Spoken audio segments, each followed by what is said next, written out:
Yeah, my name is Dave Lenoe. I work for Adobe. I'm here to talk about working with the security community.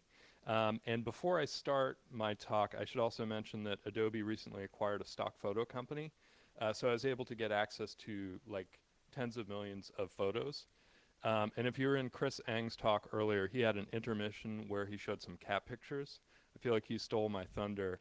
I kind of supersized that, so I just have nothing but exclusively cat-related stock photos in my presentation. So it may get a little old, frankly. So hold your applause. I'm not using pie charts at least, so I got that in my favor. So the reason I'm talking about 10 years with Adobe Security, it occurred to me recently that it had been 10 years since Adobe acquired Macromedia. At the time, I worked for the Macromedia product security team, and we took over as the central Adobe security team. So at that time, we decided we needed to rebrand. We talked a lot about a lot of different names. One, I swear this actually happened. One of the names that we talked about was Adobe Secure Software Engineering Services. Somebody was like, assess. That's what we do. We assess people. So we're getting all caught up in this, and somebody's like, actually, that spells asses, not assess. So we went with Adobe Secure Software Engineering Team, or ASSET, which is more politically astute, maybe less descriptive. But with this 10-year anniversary, I thought it'd be interesting to look back at what my life looked like 10 years ago, working with the security community, as opposed to what it looks like now. So with that background, the first thing that I thought was, I can't just make this like a BuzzFeed style listicle where I have like 10 things only an InfoSec Pro from 2006 would understand. And then I was like, well, wait a minute, let's not throw the baby out with the bathwater. What would that look like? So I decided to kind of go down this path a little bit.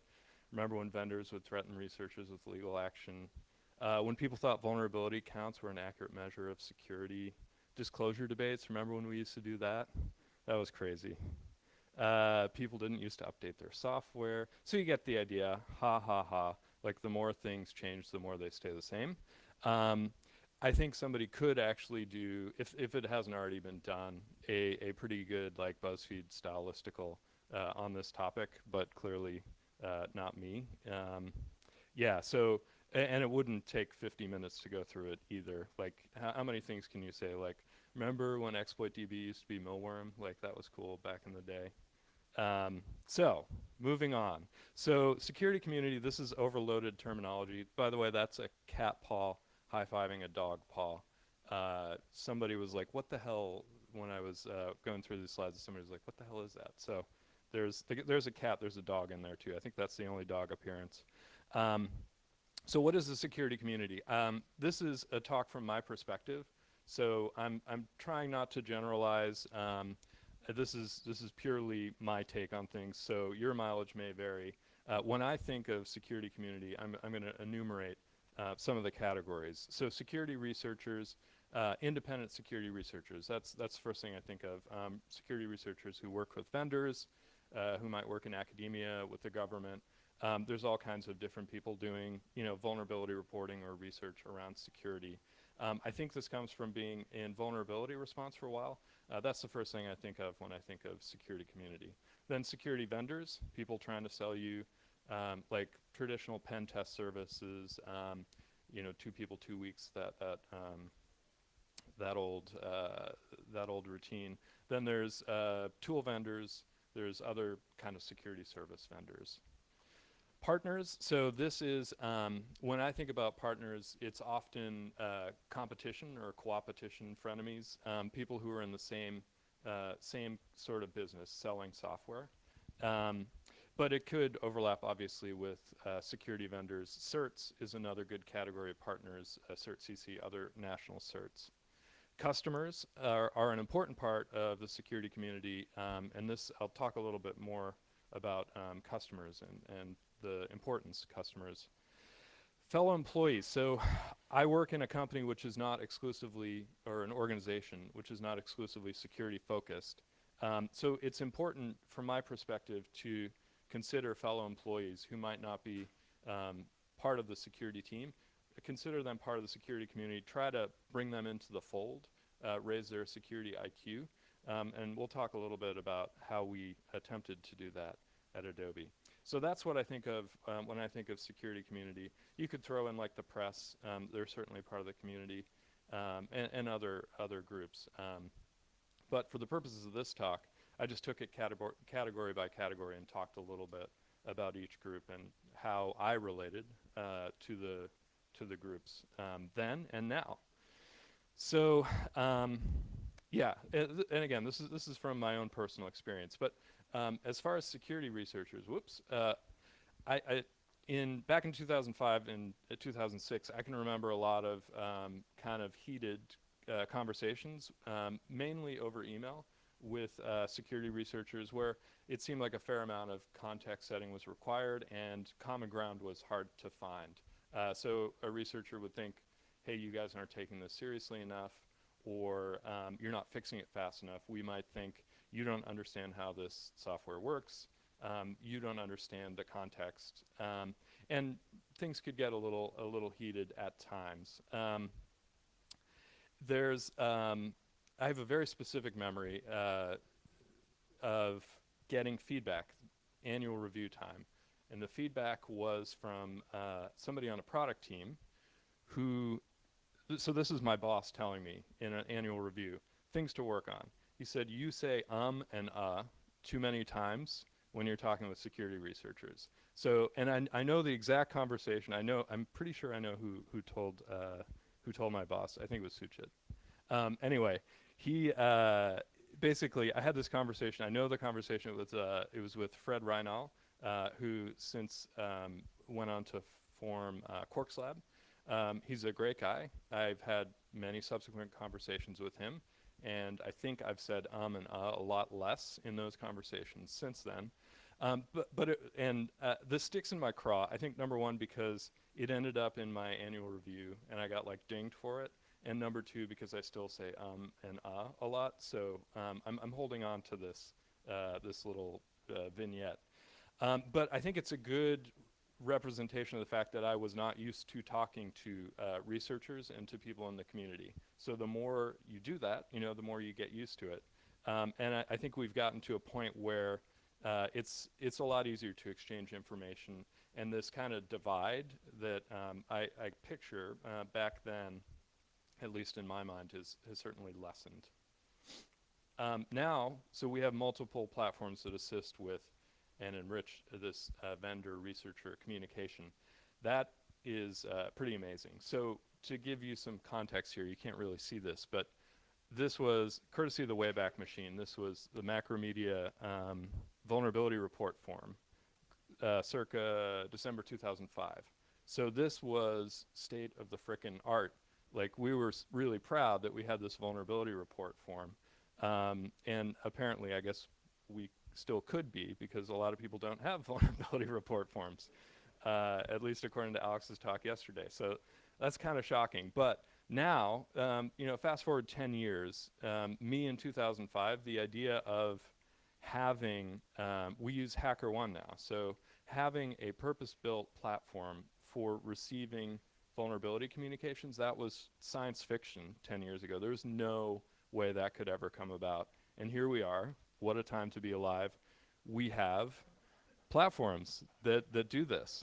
And I really honestly mean this. I'm not being glib. It's a huge development. So for researchers, if I can put myself into their shoes, it gives them the ability to flex their muscles, earn money, get credit, and build their reputation. And for organizations like ours, I can say confidently that it's really increased the signal to noise ratio. Like, we're getting a lot better reports because people get credit for filing good reports, and they get demerits for filing spurious reports. So this is a big deal, and it's something that I think should not be taken lightly. So I think this is mainly just an excuse to use this picture, which I think is pretty awesome. But um, I think something that I learned and had to learn and keep in mind all the time, no one in the security community is evil, at least the ones who actually communicate with you. So, you know, when I was talking about the categories of people in the security community, you could make an argument that attackers should be part of that category. Um, I don't consider them part of the category because they don't talk to me. So um, when it comes to people who actually do talk to me and who do talk to each other, I think it's safe to say everyone is in it for a good cause, to make the world a better place. Sometimes you have to remind yourself of that. So I guess to give you an example, so this is late 2000s, Karsten Iram, who I'm probably butchering his pronunciation of his last name. He used to work for Secunia, since works now for risk-based security. He used to send us a bunch of reports, and his style is very blunt and brusque. So he was unfiltered in his feedback to us, and he was pounding us, sending us a lot of stuff. It wasn't until we talked to him in person, and he told us, hey, I give you guys a lot of tough love. The reason I do it is because you guys are actually working with me. I've worked with or sent reports to other vendors, and they don't engage with me. So you're getting a lot of my attention, but it's because I want to make your products better. So it was like, all right, you know, a little bit of a kumbaya moment, but it made me realize, you know, everybody is trying to help out here, and got me out of a kind of a bunker mentality. So I think if you're, the lesson here, what I'm trying to say sort of ham-fistedly, the lesson here is if you are engaging in like a Twitter war or a blog war or whatever, or an email war with somebody, and you're both in the security community, get on the phone with them or talk to them in person or stop by their house in a rainstorm and ask to borrow a book, whatever that story was that Marcus mentioned. Because we're all in this together. We're rowing in the same direction. So security vendors. Back then, there was a lot of snake oil and vaporware. Now, slightly less snake oil and vaporware. I'm mostly kidding. So the difference, I think, between 2005, 2006, and now is there's a lot more purpose-built tools and applications. There are a lot of vendors selling great products. So I mentioned HackerOne. That's a very specific purpose and a very specific service, which has made things a lot better. There are other great services out there, of course. Just to mention a few that we use, Signal Sciences, Cloud Passage, Evident.io. These are great tools that have a very specific purpose. Moreover, since 2005, there's been a proliferation of tools that have been built and contributed to the community. Obviously, OWASP, we're at an OWASP conference. I'm really happy to be here. This is my first time at AppSec California. It's a great conference. But OWASP, obviously, lots of tools, wonderful tools. So Pellis from Adobe talked yesterday about security automation, named a bunch of tools. Zap was one of the OWASP ones that he mentioned, but there are companies that have contributed tools out into the community, like OS Query. Netflix has contributed a bunch of stuff. Too many examples to mention, but this has made the world a much better place. And not that that wasn't happening 10 years ago, but I feel like it's picked up a lot of steam. And people look to contribute things back to the community. Whenever we're building something, we think about, does this make sense to open source? And sometimes it's harder to do for specific configuration reasons. Pellis yesterday was talking about Sadby from Twitter, and they've been having some trouble figuring out how to get it out there in such a way that it would be usable for other people. So a few words about crowdsource versus traditional pen tests. So this is a big difference from 10 years ago, actually from 2 years ago, right? I mean, this is another science fiction thing. When I first heard this idea, I was like, I don't know if this is really going to take. And boy, it's really taken. So a few things to mention here, which I think we've discovered over the years. So traditional pen tests, the amount of effort that you put into preparing for them will contribute to how effective they are. So you need to set up the logistics. You need to prepare the product team. That makes a big difference. When it comes to crowdsourced pen tests, that's exponentially the case. You need to really think through what you're doing. So I think Alex did a great job of talking about like to bounty or not to bounty. You have to get to a point where you're ready. So in our case, what this means is we've reached the point of diminishing returns with a particular product or service when it comes to traditional pen tests. So we're just not getting high quality vulnerabilities, or the reports are lacking in actionable things. So that's when you turn the switch on and try out a crowdsourced pen test or bug bounty. But you don't do this lightly. You need to emotionally prepare the team because this is not something.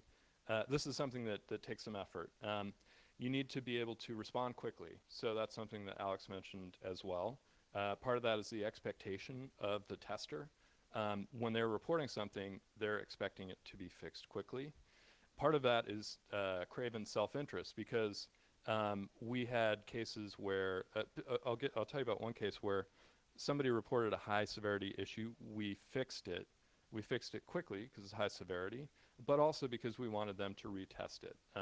And as it turned out, they found out the fix wasn't sufficient. We paid them extra to retest it. That's kind of how it works.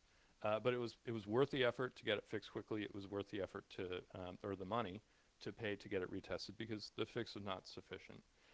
So you need to prepare the team to turn things around quickly. There's some other benefits and things that you can prepare for when you're doing a crowdsourced pen test or a bug bounty. It's a good live fire exercise, like sort of you can look at it as kind of a blue team thing where you're testing your monitoring and your logging just to see how things look to the operations teams and make sure that they can detect things that are happening from the testers. So all in all, we've had good experiences with both. We're doing more crowdsourced pen tests these days, and it's yielded lots of very creative bugs. As Alex was saying yesterday, there's never been an unsuccessful one that we've had. We've gotten lots of good issues out of it. So with partners, I think to generalize, people didn't talk to competitors. If they did, in my experience, we did it too. You play your cards close to the vest. So as of now, I think for a variety of reasons, more realistic collaboration is happening, like real world problems are being worked on. Part of this is necessity. So the world has changed. There are more attacks. There's more information flowing freely. Part of that is social media. So 10 years ago, no Twitter. Twitter moves things around very quickly. We only had like blogs to deal with back then, or blogs to use. So now, to give you an example of collaboration on a real world problem, so Flash Player, we have been working, Adobe's been working with Microsoft and Google, the security teams at those companies, on different security related projects along the way. More recently, we started working together with Microsoft and Google. So literally, all three teams are in the same room together, and that's a big deal. So a few years ago, the idea of these, we compete with both these companies, and as you probably are aware, they compete very fiercely with each other. So the fact that we're all working together shows the value that each of these companies places in the collaboration, in the knowledge that these security teams have. So this is a great example. I think it's a testament to people are more willing to work with each other than they were before. This is a rant about CVE counts, and I'm gonna skip it. Just I'll spare you guys because I don't want to get too ranty. So customers, Um, Back in the day, so customers would not ask a lot of security-related questions. It was a very reactionary stance, or reactive stance. If something went wrong, they would get in touch with us. So something going wrong was a vulnerability report being published. So they wanted to know, is this real? Is this severe? An exploit in the wild, obviously. That's something going wrong. A patch, which broke something for them. That's when they would get in touch with us. Now we're at the point where customers regularly send us 500 plus questions around security. So I almost hate to admit this, but this has taught me the value of compliance and certifications. So 10 years ago, compliance certifications, that wouldn't have really been on my radar that much. 5 years ago, I probably would have been pretty dismissive of it as like a check the box exercise. Now I see there is value in being able to turn something over to a customer and say, hey, we had a third party validate that we have these controls in place. So something like ISO 27001, SOC 2 Type 2, there is value there. If you saw Jeremiah talk this morning, he was talking about PCI and how it's like actively bad. So I'm not going to argue against that, and I'm not going to say that compliance is the end all be all, but it can be used for good purposes. It can be used to leverage, getting things done with a product team, and it can also be used to present to customers and show that some effort is being put into security. So we try to talk to as many customers as possible. The path of least resistance as a central security team in an organization that's not dedicated to security is just to sit back and let the front of the house people who know how to be human and talk to other people. So people like sales, support, account managers, let them deal with customers. But we found a lot of value in talking to customers from a security perspective. So you have to find the right people to talk to. Sometimes it's just them yelling at you, and that's fine. But other times you get substantive feedback from them. So to give you a couple of examples, we have server products, Cold Fusion and AEM, and we have lockdown guides for these products. Over time, and talking to customers, we would tell them hey, make sure to do the lockdown guide. And there were a bunch of customers who weren't doing it. So I can't blame them. You can't count on customers to make changes to be more secure. So we've tried to put more effort into making those products more secure by default. Other conversations that have led to good things, in the late 2000s, JavaScript was a big attack vector for Acrobat and Reader. So we talked to customers. They were pleading with us to give them a way to turn off JavaScript. So again, another vivid memory that I have is getting a call from a big customer who was very security conscious, and seeing the number, and there was a security issue happening at the time, so I kind of gritted my teeth and picked up the phone. And surprise, surprise, they were saying, hey, this mitigation that you gave us, turning off JavaScript, we deployed it over 100,000 desktops. Within a matter of minutes, it's working great. I was like, oh my God, thank you. Because it's not very often that you get praise as a security team person from customers. So yeah, lots of good things happen from customer conversations. So internal product teams, I don't know what the hell this picture has to do with internal product teams, but it needed to be part of the deck. So a lot of context setting. Again, this is kind of a theme, but a lot of context setting was required. People would say, but no one would ever do that. So to give you an example, we're trying to make the case buffer overflows are bad. And I remember this engineer was like, whatever, you guys are just trying to cause trouble, basically. And we're like, no, really, somebody could control memory, they could execute code. And the person was just kind of shaking their head come on, nobody could ever actually do that. Theoretically, yes. So we don't have to have those conversations anymore, which is good, and there's no context setting required. We're getting world-class response time. So to talk about response time, so I think 10 years ago, the world was a different place when it came to response times, and the way that people put out patches or deployed fixes was very different than how they need to do it now. It won't surprise you to hear that we've had to deal with exploits in the wild. And the teams at Adobe have learned to roll out fixes like extremely quickly. For us, one of the things that we decided relatively early on is if we get an exploit in the wild, we're going to fix it immediately. So that makes sense, right? But there is a train of thought that if an exploit in the wild is reported and it's a targeted attack, it might be better to wait until the next patch cycle rather than wait it out and rely on things that are outside of our control, like the fact that the attack is not going to blow up in volume, or the fact that a sample isn't going to get circulated and end up downstream in an exploit kit. We just fix the issue. So the downside of that is we do more out-of-band releases, and that puts more stress on customers. Excuse me.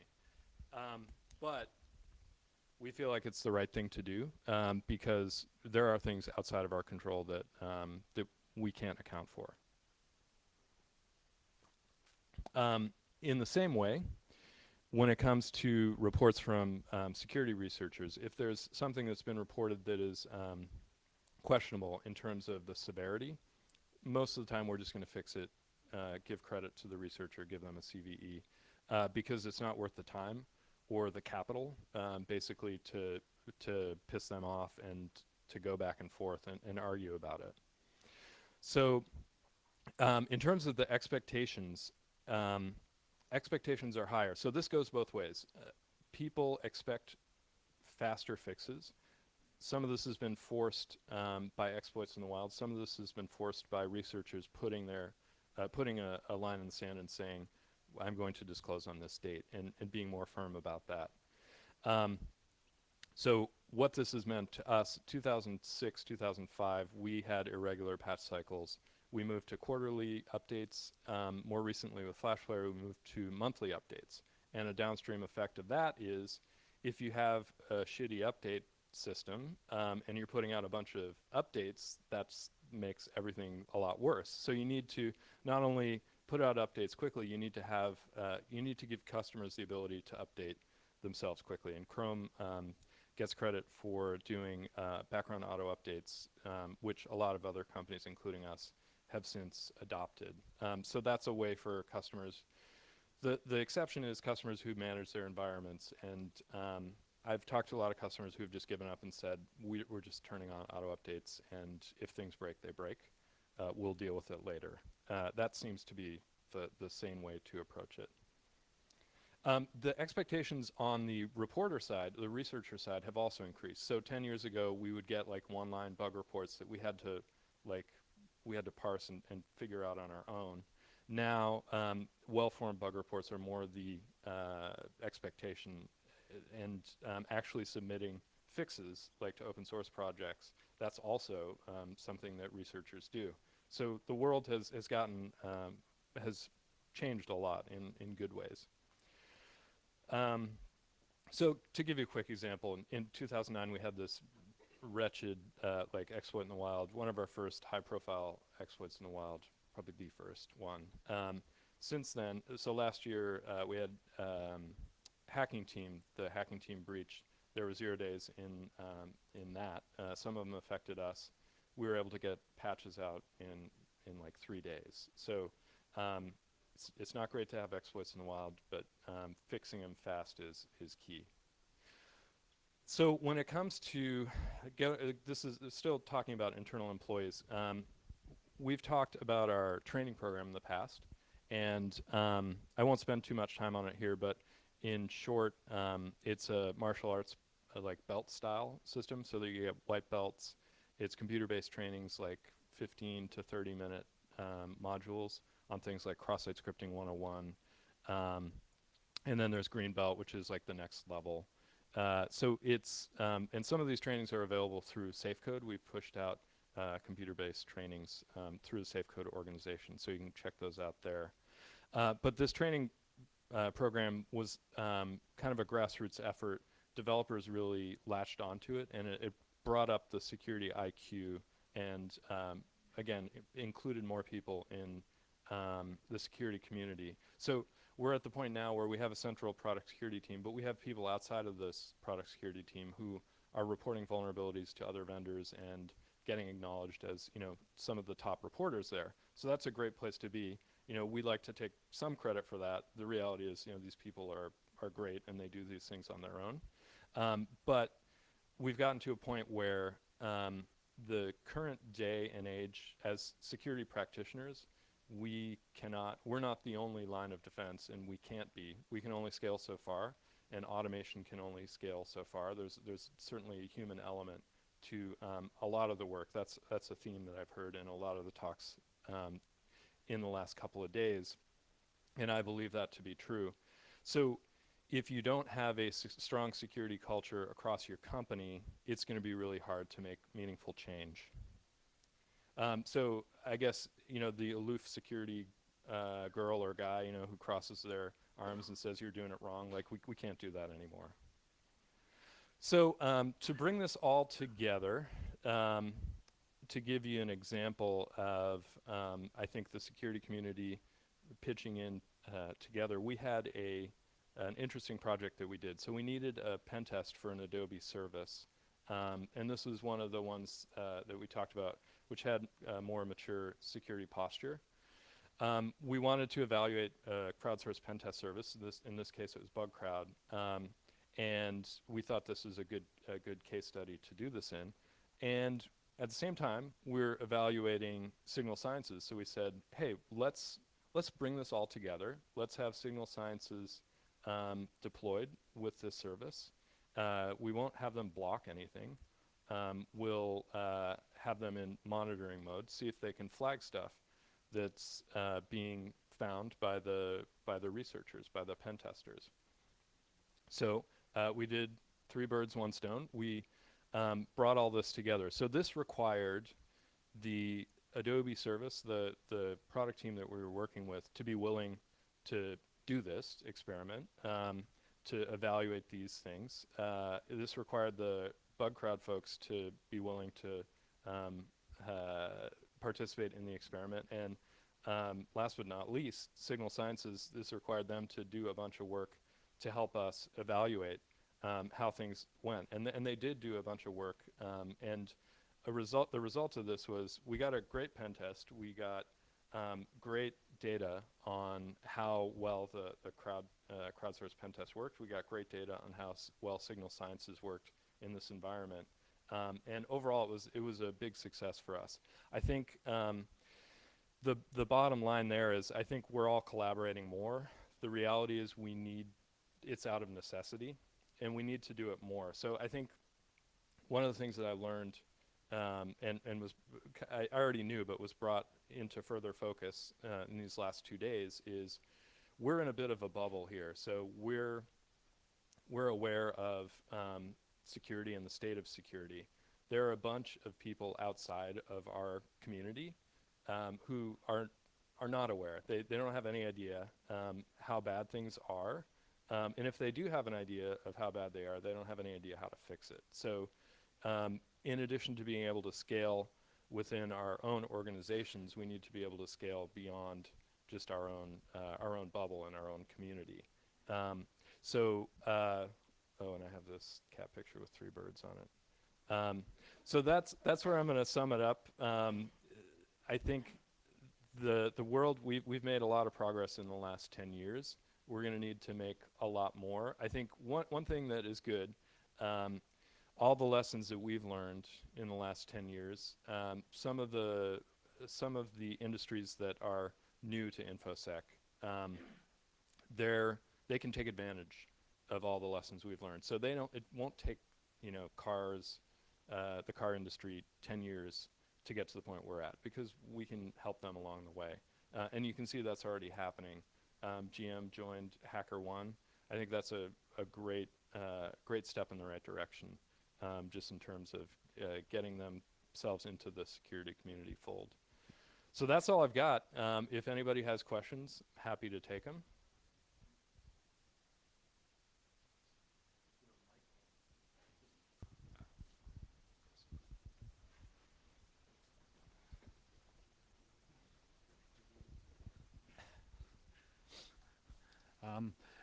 One theme I've heard over the last 2 days is how do we know that what we're doing is actually the right things? How do we measure the right things, and how do we get away from just gut feeling, oh, we just scanning is good, training is good, we don't really know. What's your take? How do you measure? How do you know you're actually working with the right tools or improving the right things to make a difference for your environment? So some of it, that's a really good question. I don't have a great answer to it. I think metrics, metrics are good, data is good. But I think what you need to do is spend, so you can do a risk rating. You can decide where the most risk is in your organization and spend the most time there. So rather than trying to gather data from all over the place, figure out where you're most concerned, gather as much data as you can there, and concentrate your efforts and measurement in the areas that matter the most. So I think that's where you start, and then you scale out from there and leverage the work that you've done on the most important parts. Some of that, I mean, like network segmentation, things like that, where you're putting your most valuable data in the most secure place. And then moving on from there. And one way to find out that possibly those applications that are critical to VR, you probably already identified it through things like impact analysis. That's true. Yep. I have a question. How many researchers do you have providing reports to you, and would you like the number to be higher or lower? That's a great question. So, and are you talking about, you're talking about desktop products, you're talking about web services? Whatever scope you would. Yeah. Answer. So I think as a high profile company, we get a lot of attention. So I don't think we're at a point where we need more attention, where we need more researchers looking at us.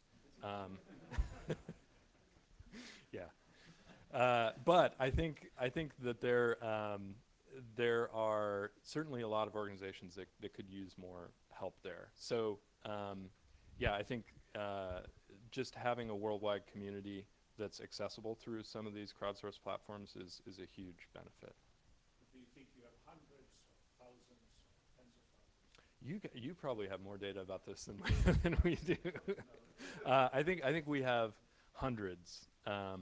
Yeah, and we can scale that up to thousands if we feel the need. Anybody else? Here, I can just give you my. Okay. Oh boy. Okay. Hi, just a question. I have a similar role to yours in another software vendor, and was wondering about sharing your internal findings. We talked a lot about the researchers and communities and partners, but we discover stuff internally. We were always grappling with the question of, do we inform the community at large that we've found stuff internally, or do we just address the ones that are sort of an influx from the outside? How have you been dealing with that? So are you talking about issues that apply internally but also apply externally, or? Well, I think in general, any finding, any vulnerability that I would discover in my own internal pen testing, or have one of my developers discover, we don't typically go and assign CVEs to those and publish those to the world. We just deal with them, we fix them, we roll those out. But we're not sharing that knowledge then with the rest of the community. I'm asking if that's sort of common practice, or are you sharing more than that? Are you involving others in your own findings? Yeah, so I think when it comes to things, issues that have general applicability, I think that's where you need to share it out. If it doesn't apply outside, or if it's hard to determine whether it applies outside, then I think it's it's kind of up to you. whether you want So to what's do your that. what's your vehicle for doing that though? And so, I discover, some new form of exploit that maybe somebody hasn't thought of, or maybe an Mhm. old form of exploit, but I'm finding it's pretty prevalent, Mhm. and I just like to let the rest of the community know about it. Is it a blog? Is it a CVE ID? What do you use as your vehicle for letting the rest of the community know that? Well, I may be misunderstanding your question, but we will reach out to whoever is affected if it's not us, and work with them to get the fix done, and then have a CVE.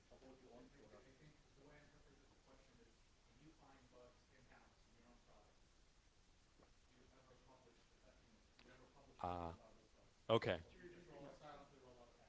Got it. So the question is, when you find bugs in your own products, do you assign CVs to it? So I think it depends on the case.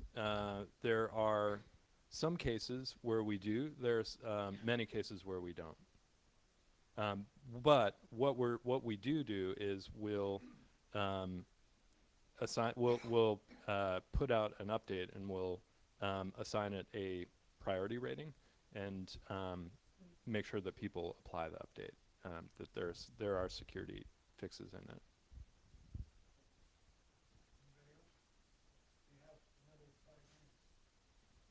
All right.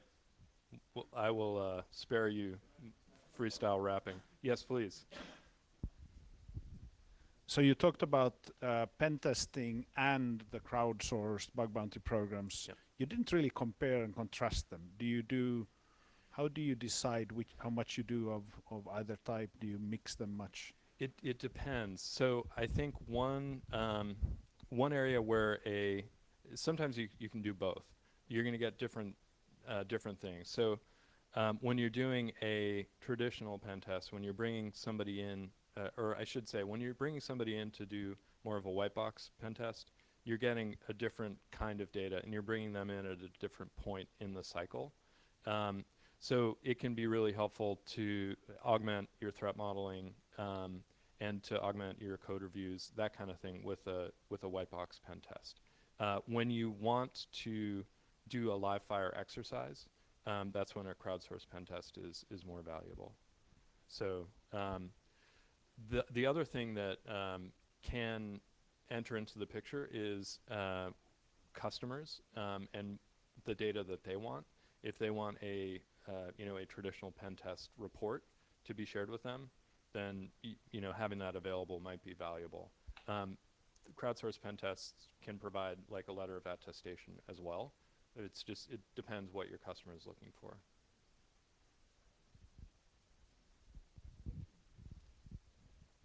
2 All right. minutes, 3 minutes? Alex is going to have plenty of time to talk soon. So, all right. Thank you very much, everyone, for coming. Thank you.